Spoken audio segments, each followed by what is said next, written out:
Okay guys, nak remindkan kepada korang semua, okay, berapa hari lagi saja untuk kita meninggalkan tahun 2025 dan akan pergi ke tahun 2026.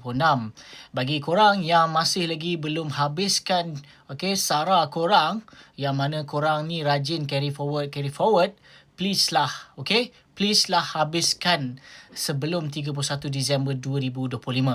Ingat, kali ini korang tak boleh carry forward kepada tahun depan. Ingat, SARA 2025 tak boleh carry forward kepada tahun depan. Nanti dia akan jadi kosong dan dia akan masukkan amount yang baru untuk Januari 2026.